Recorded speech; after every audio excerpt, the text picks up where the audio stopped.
it's Felice, totally awake, and I'm back with another video. If you're new, then welcome. Now, this is a voiceover video for you today. And in this video, I just wanted to talk about the Jehovah Witness parents and just how they shun, I wanted to bring this up because, I just did the April JW broadcast, and we got to see how the governing body were basically lying, saying that they love the kids. But I wanted for us to remember just how parents are encouraged, just how parents are put on a display as, the example family at the Jehovah's Witness conventions and assemblies. Check this out. All that we can to bring our children up in the truth and to build them up spiritually. However, even though parents sometimes spend tireless efforts, some children may not respond in a positive way at first. However, we never, ever give up on our children, do we? In line with this, we'd like to now speak with Robert and Brenda Sutton. They too serve as Bethelites at the Warwick facility.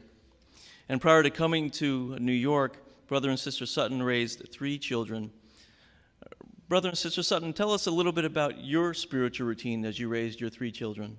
Well, we attended the meetings regularly. The children knew that Saturday mornings were for field service.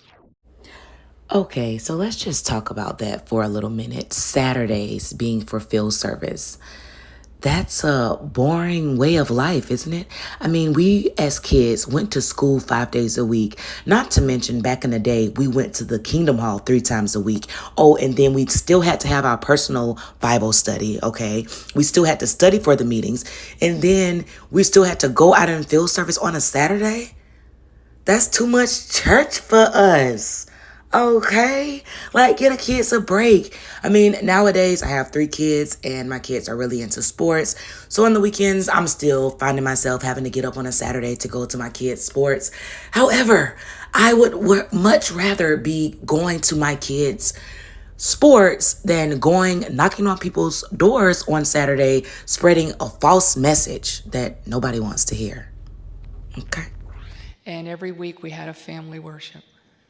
And we also, at one point, changed our family worship night to Friday night, and it coupled with that a family fun night, and where we spent quality time with just us as a family. So it sounds like you two set a great example in training your children spiritually. However, at a certain point, you mentioned something changed with one of your children. Could you share that with us? Well, at one point, one of our children took a job and was exposed to questionable association with coworkers. And sadly, this led to a disfellowshipping. Wait a minute. So your son was disfellowshipped over questionable association with coworkers? Okay, so you stopped talking to your son when he was disfellowshipped because he was hanging out with his coworkers? What? Tell us, how did you handle that bitter disappointment? Well, it was one of the hardest things that I ever had to face.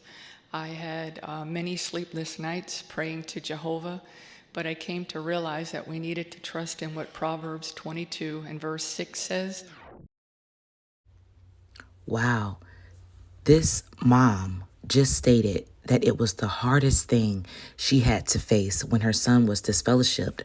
And sadly, so many Jehovah's Witness parents feel this way when their children are disfellowshipped or disassociated, like in my case. My mom told me that it was the hardest thing she ever had to face. She told me it was the biggest thing that Satan has ever thrown at her. And they really feel like this. And, it's sad because there's so much bigger things in life and so much more traumatic things that people go through than their children growing up and deciding not to want to be a part of their religion. And these kids, still are a success in life, but just because they don't want to be a part of their cult, they have this ultimate disappointment.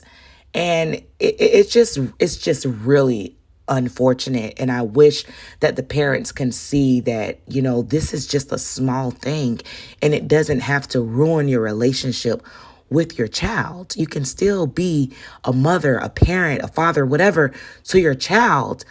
And it's not the end of the world just because they don't want to be a part of your religion. Okay?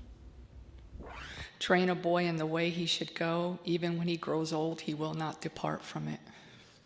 We began to question ourselves as parents. I mean, where did we go wrong? Were we too strict? Were we too lenient? Just what did we do that was wrong? But one thing we did for sure, and that's in addition to multiple times with praying to Jehovah, we made sure that we cling to our spiritual routine. So we understand that your child is doing well spiritually now. We're very happy about that. What was it that moved your child to return to Jehovah? Well, it was the missed association with the family, and here's why. I had always told our kids, I told our kids that I would die for you, I love you, would die for you, but if you ever leave Jehovah, I wouldn't be there. And they knew that we wouldn't waver on this. But sad to say, and as hard as it was, we had to cut off all association. How astonishing it is that a mother could stand on stage in front of an audience and speak this way about her child. I mean, she literally said that she loves her child. She told her child, I would die for you. But if you ever left Jehovah, aka the cult, I wouldn't be there. That is not love. You obviously love the cult more than you will ever love your child. I'm sorry, Mom, but we don't need you to die, okay? You can keep your willingness to die for the child if you are so easily to cut them off simply because they share different beliefs than you, or simply because they did something that your cult religion deems inappropriate or sinful. You're willing to cut your child off and not speak to them and blackmail them into coming back into the cult by using this method. That's not love. That is evil. So one final thought, if you could. There may be others in our audience who are undergoing a similar experience. Could you share something specific that helped the both of you to endure this difficult situation? Well, for me, I was encouraged to continue to pioneer, and even though I knew I would just be a body in the car, my friends encouraged me to come out anyway, where they listened to me, they laughed with me, and they cried with me, and that's just what I needed. You see, it's inhumane. No one feels good after being obedient to the cult and cutting off association with their children, their loved ones. It can make someone feel really sick, but they still feel like they're doing the right thing. They're feeling that they're doing what they have to do in order for them to gain life. They really think that they could lose their life if they don't follow this direction, okay, from the leaders, okay? And you see how she said she was just a body in the car. She's encouraged to still go out and pioneer and preach this false message, okay? Like many of the parents of Disfellowship ones or Disfellowship family is encouraged to do. They're encouraged to keep pushing, to keep on in the cult, okay, and pushing the cult propaganda when they really need time to think. And for me, I always knew that Jehovah expected me as the head of the family to take the lead, to step up and take the lead when it came to the discipline and mental regulating of Jehovah. But when I realized that this time the discipline was coming from Jehovah himself. The discipline was coming from Jehovah himself. You guys, the word disfellowshipped is not even in the Bible. So how is disfellowshipping someone coming from Jehovah himself? No, that's coming from your congregation elders. That was their call. And because a few men in your congregation at your church, okay, at your Kingdom Hall told you not to talk to your kid, you're going to listen to them. That's sick. I mean, y'all are terrible parents. Y'all didn't deserve to have no kids. I mean, these parents with these terrible parenting skills, letting these cults take over, they don't deserve to have kids at all, okay? The kids are in danger, for sure.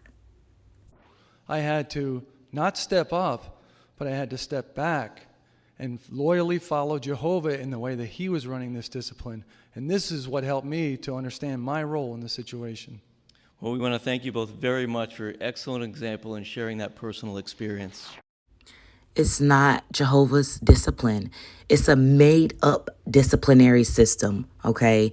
And it comes from your leaders, Tony Morris and David Swain, Stephen Lett, Samuel Hurd, and the rest of the boys. That's who made this stuff up. Oh, we can go further back to the founders before that, Rutherford and Charles Taze Russell. Those people, they made up this system. They even, called out the Catholics about excommunication. Right before, they didn't even used to disfellowship people. And they called out the Catholics for, excommunicating people. But now they're doing the same thing. Make it make sense. Like, Jesus didn't shun anyone. How is this a loving arrangement? This is terrible. This is terrible that parents could treat their children like this and choose a cult over their child. It's sick and it needs to stop.